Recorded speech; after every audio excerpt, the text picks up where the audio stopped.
I hope you enjoyed this episode, brought to you by our sponsors at Whoop. You can save 15% off your purchase when you go to whoop.com and use the code IT at checkout. Now enjoy the episode. Hey everybody, welcome to Impact Theory. With everything going on in the world right now, we all need to make sure that we're taking the time to prioritize our own self-care. So on this special episode of Impact Theory, we've gathered self-care tips from some of our incredible guests to help you guys incorporate these practices into your own life. So get ready to prioritize you with our first guest, the one and only Les Brown. The easiest thing I've done was to get out from under the labels and to live the life that I live. The most difficult thing I've ever done was to believe that I can do it. What's the difference? The difference is that when you don't know what's impacting you, and it's something that's holding you down and you're not aware of it. The great anthropologist Margaret Mead was in a restaurant in London, and a guy was serving her and said, "There are several Americans here tonight." And she said, "Is that right?" "Yeah." So let me know when you serve them dessert. I'll tell you exactly how many are here. He said, "Oh, you couldn't possibly." And so he came back and said, "Okay, I've done it." And she got up and she walked around and she came back and she said, "There are around 25 here." And he looked at the roster. "How did you know that?" Say, "In America, we eat differently from you when we eat a dessert. You eat it from the crust toward the tip. We eat it from the tip toward the crust. When you eat a slice of pie, how do you eat yours?"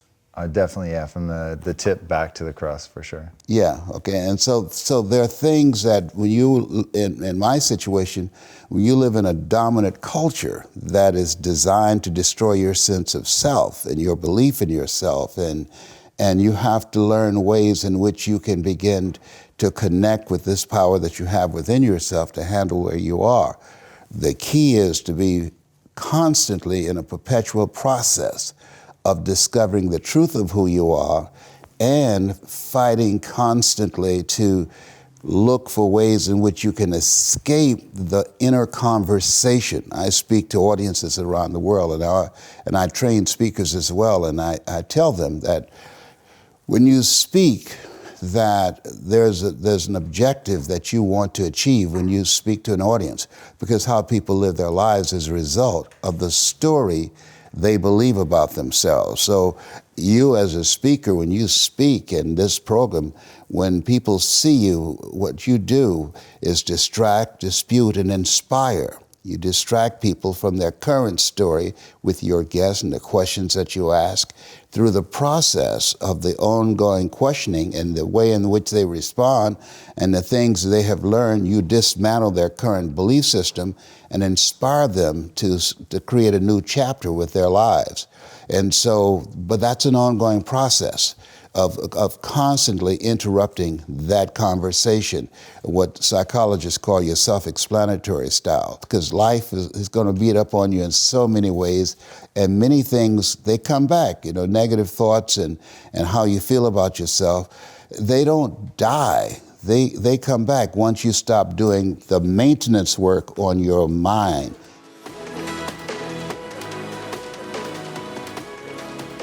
So why is movement specifically so important to mental well-being? I almost don't even know where to begin with this. I mean, you can start with the data. If you just look at the data around the world, every country you can imagine that it has been studied in, every age group, every health status, every gender, every socioeconomic status, people who are more physically active are happier, they have better relationships, they have more meaning in life, they're less at risk for things like depression and loneliness. If you go further than just sort of that kind of epidemiology, and you look at how movement affects the brain and how movement affects mental health, it's as if humans were born to move, and when we are physically active, it puts us in a state of not just body, but of mind to be the best version of ourselves. Everything from the neurochemistry of the runner's high, which makes us enjoy cooperating with other people more and gives us hope and optimism, all the way to how if you are regularly active, you have a different brain and nervous system than people who don't exercise. You have a brain and a nervous system that are more sensitive to pleasure and more resilient to stress. I could literally just talk for the next hour listing the many ways, but I think that the biggest takeaway is that human beings, as individuals and as a species, we thrive when we are active, that our brains aren't just housed in bodies like it's a suitcase that's carrying our brains around.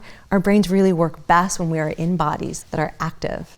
You actually talk about in the book how it's quite possible that the very reason we developed large brains was to move. Give us some of the science behind that. One thing that I found in my own life was once I could understand the biological mechanisms, once I knew why things were the way that they were, it became easier not to be a slave to it. That then I sort of understood my sense of agency within the meat suit, as it were. So where does the hypothesis that our brains were created to move us come from? Yeah, this is an idea that I feel like you can't even explain it. This is an idea that if you look at the structure and the function of the brain, everything that humans do other than think is a form of movement. Communicating, language, emotion expressions, labor, finding food, celebration, procreation, it's all a physical action. And the idea is basically, other than think and ruminate and plan, that there is no other reason to have a brain except to interact with the world. And even like thinking is subservient to our ability to engage with the world. And so basically we have a brain that scaffolds every type of interaction we have with the world, which is movement.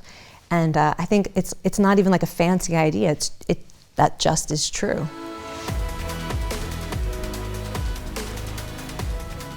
So some of the things you talk about in the book in terms of the consequences of the way that we're interacting with our digital devices, it's if you're right about the cause, it's pretty terrifying. And I don't think anyone's going to argue the sort of realities about mental health issues, about attempted or hospitalizations due to attempted suicide. I mean, it's pretty crazy. Yeah, it really is. I mean, I think it's getting stark that having this thing as a constant companion is not good for us. And what's important about this to understand is that it's also not fundamental. So this behavior of constantly looking at the phone is not intrinsic to this technology. In fact, we had both social media and smartphones for years before it became normal to look at your phone all the time.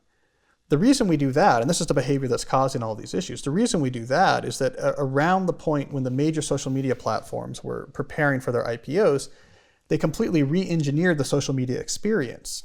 So instead of it being about posting and reading your friend's post, it became about this steady incoming stream of social approval indicators, like likes and retweets and photo tags and comments. And so now you had a reason to keep going back to the phone, because every time you hit this, there might be another reward there, another indication of social approval. None of that was in the original social media model, but they added it because it changed it from something you checked every once in a while to something that you checked all the time. Right. And it was really hard to resist. And then that changed our entire relationship with these devices. And so now we think about it as something we look at all the time. It sort of trained us to think of it like this constant companion that we always need to be looking at in every downtime. But that's very recent and it's very contrived, and it's causing a lot of trouble. So how do we begin to carve out that space for solitude? Are there things that we can do? I know you've talked about walking. Like, what are some things that people can do to train themselves? Because obviously now most people are in a very, like you said, Pavlovian response cycle where it's not going to happen by accident for them to stop. So how do they break out of that, and what can they do to reintroduce solitude?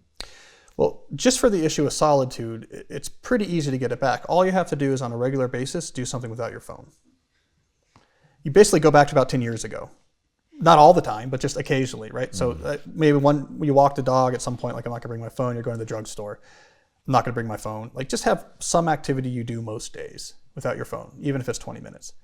There you're already getting little doses of solitude. You're breaking the complete solitude deprivation syndrome.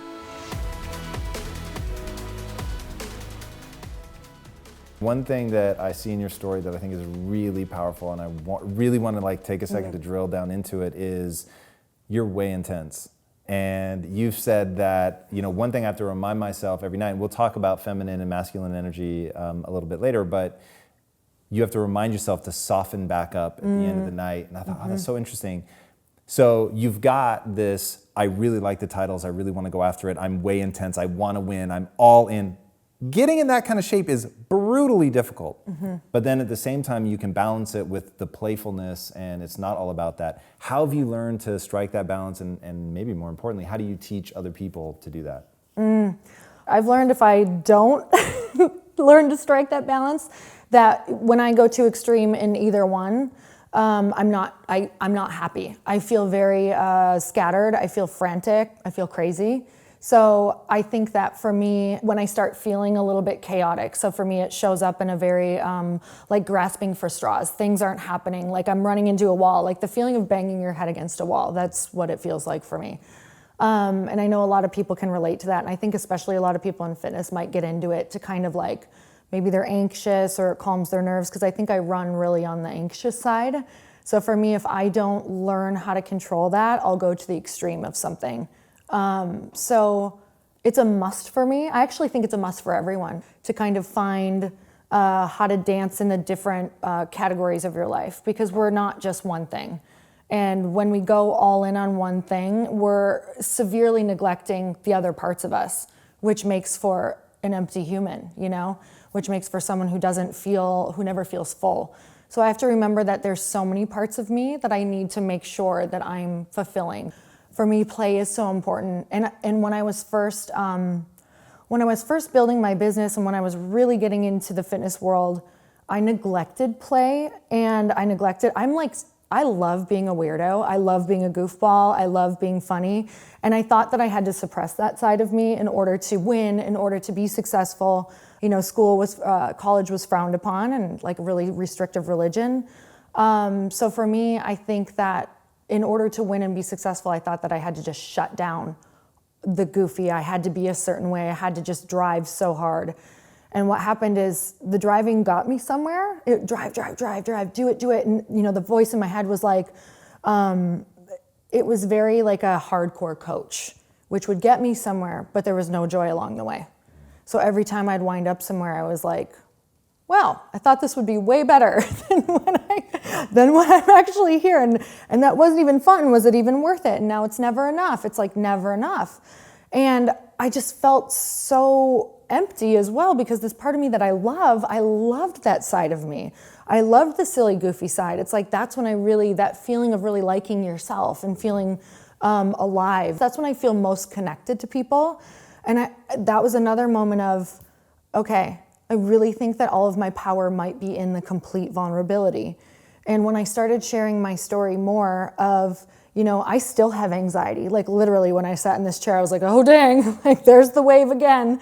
I still have massive anxiety. I'm like a massive weirdo. When I started sharing those things, the people just came flooding in because they can see you. Like they can finally see who you are. Why are you so good at relationships? Like, what are a few of the things that make you bond with people as quickly as you do? I always come back to, there must be an intention there. So the intention, where did the intention come from? So the intention for me came from, when I was on my deathbed, and in, 2 times in my life I thought I was gonna die. And the one that gave me the greatest gift was the did I love part of did I live, did I love, did I matter? I saw scenes of my life. When I thought I was gonna die, I saw scenes of my life when I was surrounded by the people that I loved. And my instant feeling was, I'm gonna miss them. And they're gonna miss me. And I'm dying, and that's so sad. And that was as important as, did I live my life or did I make a difference? It was like, I'm so sad. And I got that as a 19-year-old kid. Like a breakup of a relationship sent me into suicide. That realization was like, oh my God, at the end, all you're gonna wonder is about your family and your friends and the people you loved, and all they're gonna miss you. So I got early that one of the objectives of this game has to be deep relationships, because you're going to see scenes of your life surrounded by people you love at the very end. And I'm like, so live your life so it's this epic, beautiful movie. And so I think that was where the intention came from, was I just wanted to have great relationships. The second is, I'm so good at recognizing how awesome people are. You know, I have a talent finding capability of just goodness. Like you know it, you've been in my world. I don't attract assholes. Like they're nowhere, I'm too annoying. I'm too happy for them. There's too much positive psychology happening, so the assholes are like, I don't like that guy. They don't come to my seminars. They don't buy my stuff. I repel all the jerks. And I'm super lucky by that. I don't know if it's the way I look or the way that I talk. I think the other aspect is all I want to do, and what I realized early on from reading personal development books, is your life creates a ripple. And so I'm always trying to realize that maybe I can make somebody smile today, and now when they go home, they're nicer to the kid. That's a real thing. And so I treat people with that recognition, because I don't know if you ever, sometimes when someone treats you bad, it really does mess up the rest of your day. And I had people beat me when I was a kid. I got in fights when I was a kid. I was in martial arts most of my life. So I've just had like super violent things happen in my life. I've had a lot of drama with relationships early in my life. And I'm talking like pre-20s. And I just wanted to be the positive ripple. And I picked a path that, a lot of people pick. I drank, hooked up. I didn't really even go that far. I just wrote about it. The only reason people know me about this is just because I wrote about it in a funny way. And then it kind of took off, and it led me to success. And then I kind of went a little excess. But if you asked me at 26, I'm like, no. My parents, they were fine. Everything's great. I'm perfectly happy. Are you kidding? Everything's wonderful. It's not true. It just wasn't true. And I just never thought about my emotions. I had never really connected with them. I had never really had those conversations with myself or with anybody else, really. And so part of therapy was understanding, first recognizing the pain was there. Then it was accepting that it actually existed, right?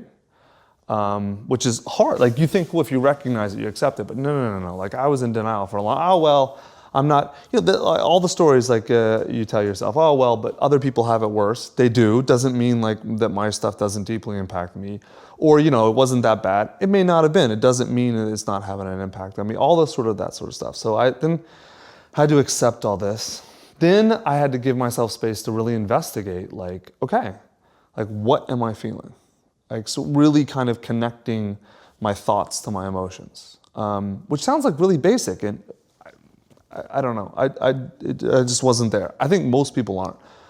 What did that process look like? This is so useful. Right. And I don't know if you have a sense that this is so unique to you, it'd never be beneficial, but like I get this question over and over and over. Right. Like people I'm happy don't to know talk how to about become this. aware of what they're going through. No, I'll talk about it. If you listen, I'll please. talk about it. All right, so all I can do is tell you what I did, right? Like I'm not gonna sit up here and go, here's the 8 ways to do it, and I don't know. I only know my path. So for me, like that's why I picked psychoanalysis, because it's intense. You're going 4 days a week for an hour a day, right? So for 4 years I did this. And what you're doing when you go is it's not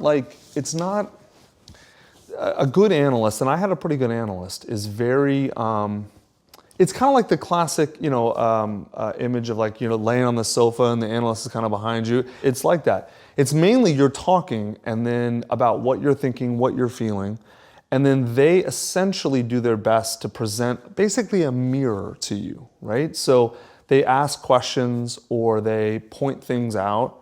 They never like say, oh, well, you're doing this wrong. They almost never give advice. They never tell you what's right or wrong. They're definitely not judgmental. It's very accepting. It's very, like they care. It's very caring, but it's also like very reflective.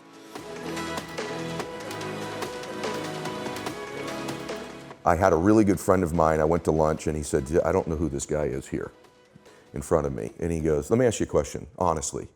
Right now, what are you grateful for? And at the lunch, I said, jack shit. Nothing, brother. There's nothing good in my life right now. And I'm not exaggerating this to you when I tell you this, and this is a factual story. As I'm mouthing these words, two people walked in with an older man. Both of them clearly were fighting cancer somehow. Both had lost their hair. One of the ladies had a bonnet on, and they were barely moving in. Both walked by our table and gave me the most warm greeting, the warmest smile as a stranger. And he goes, "That's pretty freaking pathetic. You can't find anything in your life to be grateful for right now." And on the drive home, I'm not kidding you, I started to stack gratitude. I started to take inventory. Because if you can find things to be grateful for in that space, man, is your life going to be rich when there really are external things to be grateful for. So my first mechanism out of that space was honestly to stack the things I was grateful for, and I started reinforcing it over and over and over again. And what happens is there's this reticular activating system in our brains, right? And all of a sudden, because that's the messaging I was giving myself, all of a sudden, all these things start to come into my awareness that I'm grateful for. I start to magnetize to myself some people that I needed to find into my life, and that was the next layer. I started to see things to be grateful for. My health, my fitness, people who loved me. And what it did is it changed my state. When I stacked gratitude, I changed what I did in the morning, and I changed what I did in the evening. And so somehow by grabbing control of my morning and by grabbing control of my evening, I got some measure of control over the middle of my day. I was an out of control person back in those days, meaning this: I woke up worried, stressed, fearful, and I immediately start thinking about a bill I had to pay, something that was wrong, and I'm in a state of reaction to begin I'm talking within 6 minutes of waking up, 6 seconds. Most people listening to this, that's what they do. I said, I got to grab control of my morning, and I set up routines in my morning. Maybe they served me, maybe they didn't, but they were things I could deliver on doing for myself. And so not only did that give me control over the day, but I started to stack my self-confidence too.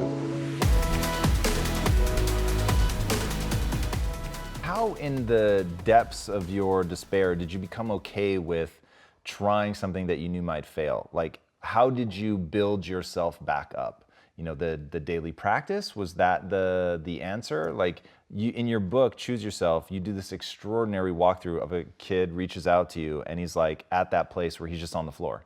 There's no getting up. There's even, you said, even asking him to floss a single tooth would have been asking too much. And how do you build back from that? How did you build back from that? Yeah, so, I mean, it's happened more than once to me. Sometimes I would do things right and I'd get back up and I'd be disciplined and you know, I would find opportunities and some success again and then lose it again, lose everything to zero after making millions again.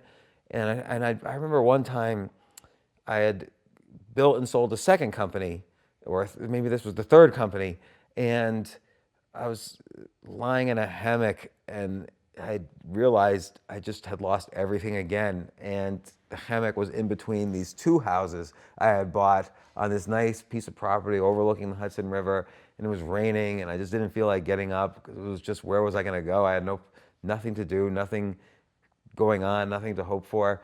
And I was just like, why did this happen again?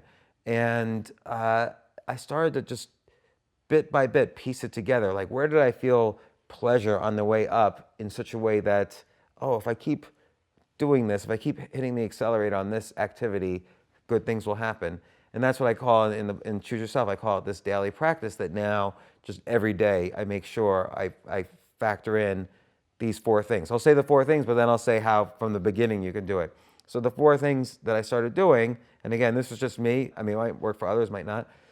Am I getting a little better in terms of physical health? Now, as you age, your physical health changes, is different, but I'm at least attempting to understand and essentially eat, move, sleep better every day. Emotional health. You know, so many times I thought, I have a business opportunity with this guy. Not such a great person. I could see there's some toxicity around him, but this opportunity seems really huge. So I better ignore the bad sides of this person and focus on the opportunity.